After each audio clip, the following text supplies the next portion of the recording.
வணக்கம் நண்பர்களே. ஆத்தியூர்ன்ற கிராமத்தில் ராஜான்ற ஒருத்தர் இருக்கார்.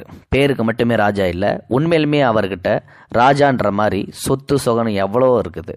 நிறைய தென்னந்தோப்பு, வாழைத்தோப்பு, நிறைய காடுகள், ஆபரணங்கள், பணம் அப்படின்னு சொல்லிட்டு எக்கச்சக்கம் வச்சுருக்காரு. நிஜத்துக்கே அவர் ராஜா மாதிரி தான் வாழ்ந்துட்டு இருக்கார். அவருடைய இளமை பருவத்தில் அவங்க அப்பா அம்மா யாருமே இல்லை. திருமணம் செய்யலான்னு முடிவு எடுத்திருக்காரு. அதுக்காக பெண்ணும் பார்த்தாச்சு. ஒரு வாரம் கல்யாணம். அதுக்கு முன்னாடி இப்போது தனியாக ஃபுல் போதை. அவர்கிட்ட கெட்ட பழக்கம் பாதிக்கு பாதி இருக்குது அப்படின்னா நல்ல பழக்கம் பாதி இருக்குது. அதாவது கெட்ட பழக்கம் அப்படிங்கும்போது எல்லாமே தான், மது சூது எல்லாமே வச்சுருக்காரு. அதே சமயம் நல்ல பழக்கங்கும்போது கஷ்டம்னு சொல்லிட்டு யார் வந்து உதவி கேட்டாலும் அதில் கண் கலங்காமல் இருங்க அப்படின்னு சொல்லிட்டு நான் செய்கிறேன் அப்படின்னு சொல்லிட்டு பாதியை சொத்தை இந்த மாதிரி வர்றவங்களுக்கு கொஞ்சம் கொஞ்சமாக கொடுக்குறாரு. இப்படி இருக்கிற பட்சத்தில் இந்த கல்யாணம் ஒரு வாரம் இங்கே இவர் ஒரு நாள் செம்ம போதை. நைட் டைமில் வெளியில் போகலாம் அப்படின்னு சொல்லிட்டு போகிறாரு. அந்த டைமில் ஒரு பெண் தனிமையில் இருக்காங்க ஒரு குடிசை வீட்டில். அந்த பெண்ணை பார்த்த உடனே இவர் போதை மயக்கத்தில் இறங்கி அந்த பெண்ணுக்கிட்ட தவறாக நடக்க முயற்சி செய்கிறாரு. அந்த பெண்ணு மறுக்கிறாங்க. ஆனாலும் வலுக்கட்டாயமாக அந்த பெண்ணை மானபகம் படுத்திடுறாரு. அதுக்கப்புறமா அந்த பெண்ணு நல்ல நிலைமைக்கு வந்ததுக்கப்புறம் திருப்பி அவர் போதை தெளிஞ்சதுக்கப்புறம் எழுந்திருக்கிறாரு. தன்னை திருமணம் செஞ்சுக்கணும்னு சொல்லி அந்த பொண்ணு வற்புறுத்துது.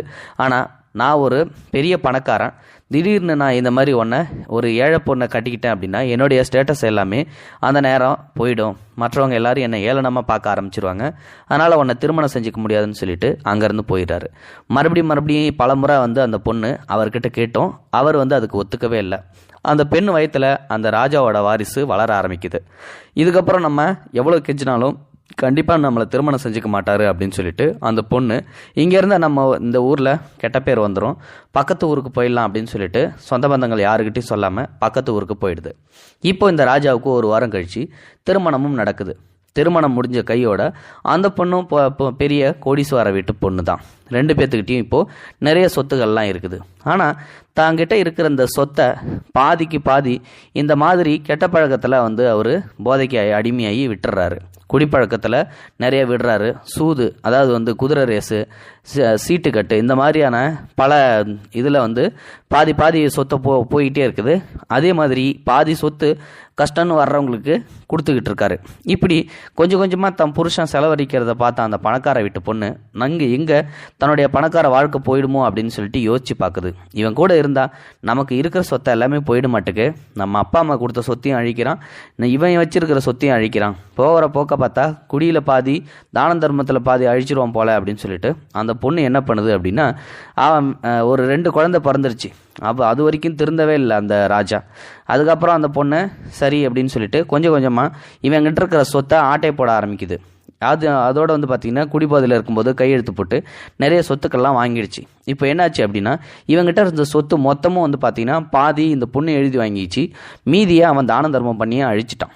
இப்போதைக்கு ராஜா கிட்ட ஒரு சொத்துமே கிடையாது. அந்த பொண்ணு திடீர்னு ஒரு நாள் இவனை சம குடிகாரனாக ஆகிட்டு, என்ன எனக்கு பணம் கேட்டால் தரமாட்டேன்றியே அப்படின்னு சொல்லிட்டு போதையில் கேட்க, நீ இனிமேட்டு பணம் கேட்டால் நான் தர முடியாது, உன்னோட சொத்து எல்லாத்தையுமே அழிஞ்சு போச்சு, இது எல்லாமே என்னோட சொத்து அப்படின்றான். அதுக்கப்புறம் அந்த பொண்ணுக்கிட்ட சண்டைக்கு போகிறான். நீ என்னுடைய மனைவி தானே, நான் கேட்டால் நீ தர வேண்டியது தானே, யார் மனைவி, நீ இவ்வளோ சொத்தையும் அழிச்சதுக்கு உன்னோட குடி தான் காரணம், இந்த பாதி பேத்துக்கு தான தர்மம் செஞ்சு அழிச்சிட்ட. எங்கள் அப்பா அம்மா என்னைய எவ்வளோ கஷ்டப்பட்டு கட்டி கொடுத்தாங்க, எவ்வளோ சொத்து சுகத்தோடு கட்டி கொடுத்தாங்க, அதில் பாதி கூட அவன் சொத்து கிடையாது. ஆனால் நீ இப்போ எல்லாத்தையும் உன்னோட இதை அழிச்சிட்ட, இது எல்லாமே எனக்கு தான் சொந்தம் அப்படின்னு சொல்லிட்டு அவன்கிட்ட இருந்து விலகிடுது. இந்தா அப்படின்னு சொல்லிட்டு ஒரு ரூபாயை மட்டும் கொடுத்து அமுச்சு விட்டு போய் பிச்சை எடுத்து பொழைச்சிக்க அப்படின்னு சொல்லிட்டு அவனை வீட்டை விட்டு துரத்தி விட்டுறது. அந்த 2 பசங்களோட வேற ஒரு நபரை திருமணம் செஞ்சுக்குது அந்த பொண்ணு. அவர் இந்த அடிப்பட்ட வேதனையோட பயங்கரமாக நொந்து போயிடுறாரு. என்னடா பண்ணுறது அப்படின்னு சொல்லிட்டு யோசித்து பார்க்குறாரு.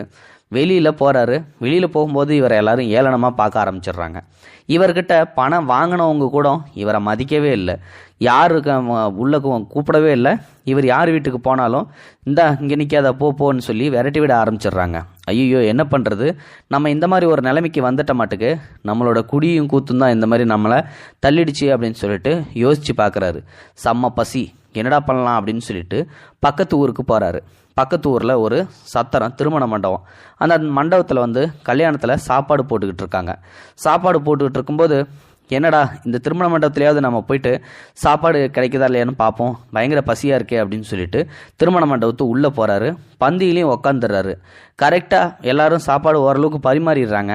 ஆனால் அவர் சாப்பாடை வாயில் வைக்கும்போது அந்த கல்யாண மண்டபத்து கேட்ரிங்ஸ் ஓனர் என்ன பண்ணுறாருன்னா நேராக இந்த ஆளை வந்து பிடிச்சிடுறாரு. பிடிச்சிட்டு யாரையா நீ பார்க்குறதுக்கு பிச்சைக்கார மாதிரி இருக்க, இங்கே வந்து சாப்பிட்ற, எழுந்திரியா முதல்லன்னு சொல்லிட்டு கையை பிடிச்சி தரன்னு ஈத்து கொண்டாந்து வெளியில் தூக்கி கடாயப்படுறாங்க. அப்போது ஒரு ஃபேமிலி உள்ளே நுழையுது. அந்த ஃபேமிலி அவரை ரொம்ப கேவலமாக பார்க்குது. பார்த்துட்டு அவரை என்ன ஏதுன்னு கூட கண்டுக்கவே இல்லை. அம்மா கொஞ்சம் தான தர்மம் இருந்ததுன்னா பண்ணுங்கள், ரொம்ப பசிக்குதுன்னு சொல்லிட்டு அந்த அம்மாட்ட கேட்கும்போது அந்த அம்மா திரும்பி பார்த்துட்டு ஒரு பார்வை பார்க்குறாங்க. அப்போ தான் இவருக்கு தெரியுது தன்னுடைய சம்சாரம் அப்படின்னு சொல்லிட்டு. என்ன அப்படின்னு சொல்லிட்டு கேட்கும்போது நான் வேற ஒருத்தர் திருமணம் செஞ்சுக்கிட்டேன் அப்படின்னு சொல்லிட்டு அந்த அம்மாவும் சொல்லுது. சொல்லிட்டு போகுது. இவருக்கு அப்படியே துக்கம் தாங்க முடியல. செம்மையாக கண் கலங்கி வழுந்து அழுகுறாரு. இதை பார்த்த வாட்ச்மேனு அங்கேருந்து ஓடி வராரு. ஓடி வந்துட்டு ஐயா உங்களுக்கு அந்த நிலமை, நான் அந்த ஊரில் தான் இருந்தேன், உங்களோட எல்லாத்தையும் நான் ஆக்டிவிட்டீஸ்லாம் பார்த்துக்கிட்டு தான் இருந்தேன், நீங்கள் தான தர்மம் செய்கிறதெல்லாம் பெரிய ஆள், ஆனால் எந்த அளவுக்கு தான தர்மம் செஞ்சீங்களோ அந்தளவுக்கு நீங்கள் குடியும் குத்துமாக இருந்தீங்க, அதுதான் உங்களை எந்த அளவுக்கு கொண்டு வந்துருச்சு பாருங்கள். உங்ககிட்ட வாங்கி தின்னவங்க எல்லாருமே இன்றைக்கி உங்களை ஏளனமாக பார்த்து வெளியில் தள்ளி விட்றாங்க அப்படின்னு சொல்கிறாங்க. அப்போது இது எல்லாத்தையும் நோட் பண்ணிகிட்டு இருந்த ஒரு பையன் வரான். பையன் வந்துட்டு ஐயா இங்கே வாங்க, உங்களுக்கு நான் சாப்பாடு போடுறேன், என்னோடய வீட்டுக்கு வரீங்களா, என்னோடய வீடு சுமாரான வீடு தான் அப்படின்னு சொல்லிட்டு வந்து சொல்கிறாரு. சரியா பரவாயில்ல, இருந்தாலும் ரொம்ப நன்றி அப்படின்றாங்க. அப்புறம் அந்த வாட்ச்மேனு பார்த்து தம்பி பார்த்து கூட்டிகிட்டு போ, இவர் ரொம்ப பெரிய ஆள், ஆனால் இன்றைக்கி இவரோட நிலைமை ரொம்ப மோசமாக இருக்குது அப்படின்னு சொல்லிட்டு அந்த பையனோட அமுச்சு விட்டுறாரு அந்த காவலாளி. ஸோ அந்த வாட்ச்மேன் அமுச்சு விட்டுட்டு அவர் போய் உக்காந்துக்கிட்டாரு. இந்த பையன் அவனோட அந்த சாதாரண வீட்டுக்கு கூட்டிகிட்டு போகிறான். கூட்டிகிட்டு போயிட்டு அந்த அவருக்கு சாப்பாடு போடுறான். என்னால் இப்போ முடியல தம்பி, நான் நல்லா இருந்த காலத்தில் என்னை எல்லாரும் கிட்ட நெருங்கி என்கிட்ட இருந்த சொத்தை எல்லாத்தையும் ஆண்டு அனுபவிச்சாங்க, இப்போ எல்லாரும் என்னை விரட்டி விடுறாங்க அப்படின்னு சொல்கிறாங்க. சரி நீங்கள் என் கூட இருங்க, உங்களை என்னால் முடிஞ்ச அளவுக்கு நான் பார்த்துக்கிறேன் அப்படின்னு சொல்கிறாங்க. அப்போ தான் வந்து அவர் கேட்குறாரு, தம்பி உனக்கு அப்பா அம்மா யாரும் இல்லையா அப்படின்றாங்க. இல்லை எனக்கு அம்மா மட்டும்தான் இருந்தாங்க, என் விவரம் தெரிஞ்சதுலேருந்து அப்பாவை நான் பார்த்ததில்ல, என் அம்மா வந்து கொஞ்ச நாளைக்கு முன்னாடி உடம்பு சரியில்லாமல் இறந்து போயிட்டாங்க, இப்போ நான் மட்டும் ஏதோ கிடைக்கிற வேலையை செஞ்சு பொழைச்சிக்கிட்டு இருக்கேன் அப்படின்னு சொல்லிட்டு அந்த பையன் சொல்கிறான். சரின்னு சொல்லிட்டு அவருக்கு ஒரு நாளைக்கு டெய்லியும் எப்படியும் அவருக்கு வர்ற சம்பளத்தில் இருந்து அந்த பையன் சாப்பாடு வாங்கிட்டு வந்து கொடுத்துட்டு இருப்பான். சில நேரங்களில் சமைச்சியும் கொடுப்பான். இப்படி சமைச்சிக்கிட்டு இருக்கும்போது தான் ஒரு நாள் அந்த பையனோட பெட்டி ஒன்று இருக்குது. ஸோ அந்த பெட்டியிலேருந்து ஒரு ஃபோட்டோ மாதிரி வெளியில் தெரியுது. அந்த ஃபோட்டோ என்னவா இருக்கும் அப்படின்னு சொல்லிட்டு இவர் எடுத்து பார்க்குறாரு. அதை எடுத்து பார்க்கும்போது தான் தன்னோட கெடுக்கப்பட்ட அந்த பொண்ணோட முகம் தெரியுது. இந்த பொண்ணை எங்கேயே பார்த்துருக்குமேன்னு சொல்லிட்டு நல்லா யோசிச்சு பார்த்தா தான் இவருக்கு தோணுது, நம்ம கெடுத்த பொண்ணாச்சு அப்படின்னு சொல்லிட்டு. அதுக்கப்புறமா அந்த பையனும் உள்ளே வரான். வந்ததுக்கப்புறம் என்ன ஆச்சு, என்ன இது கையில் அப்படின்னு சொல்லிட்டு கேட்குறான். உடனே வந்து இது வந்து ஒரு ஃபோட்டோப்பா, இந்த ட்ரங்கு பொட்டியில் இருந்தது, அதனால தான் எடுத்து பார்த்தேன் அப்படின்றாங்க. இதுதான் எங்கள் அம்மா அப்படின்னு சொல்கிறான். உடனே அவருக்கு தூக்கி வாரி போட்டுருது.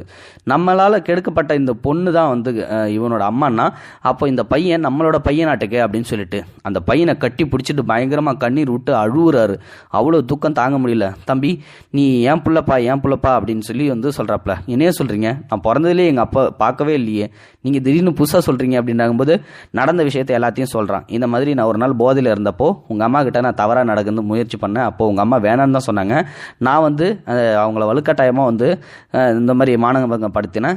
அதில் பிறந்த பையன் தாப்பா நீனு அப்படின்னு சொல்லிட்டு அந்த பாவம் எல்லாம் தான் என்னை இன்னைக்கு இந்த நிலைமைக்கு கொண்டு வந்திருக்குது. நான் செஞ்ச பாவத்துக்கு எனக்கு சரியான தண்டனை கிடைச்சிச்சு. ஏதோ நான் செஞ்ச சில தான தர்மத்துக்கு தான் எனக்கு இன்னைக்கு நீ மகனாக பிறந்திருக்க அப்படின்னு சொல்லிட்டு அந்த பையனை கட்டி பிடிச்சிட்டு அழுகுறாரு. ஸோ இதுலேருந்து ஒன்று மட்டும் நல்லா தெரியுது, எந்த அளவுக்கு தீய பழக்கங்கள் செய்கிறீங்களோ அந்த தீய பழக்கங்களால் 1% கூட உங்களுக்கு நன்மைகள் கிடைக்க வாய்ப்பே இல்லை. அதனால் நல்லது செய்வீங்க அப்படின்னா கண்டிப்பாக உங்களுக்கு பின்னாடியாவது வந்து அதோட பலன் கிடைக்கும். இந்த வீடியோ பிடிச்சிருந்தா லைக் பண்ணுங்கள். தேங்க்யூ ஃபார் வாட்சிங். இது போன்ற செய்திகளை உடனுக்குடன் நீங்கள் தெரிந்து கொள்ள மறக்காமல் எங்களுடைய சேனலை சப்ஸ்கிரைப் செய்யவும், கூடவே பக்கத்தில் வரும் பெல் ஐக்கானையும் கிளிக் செய்யவும்.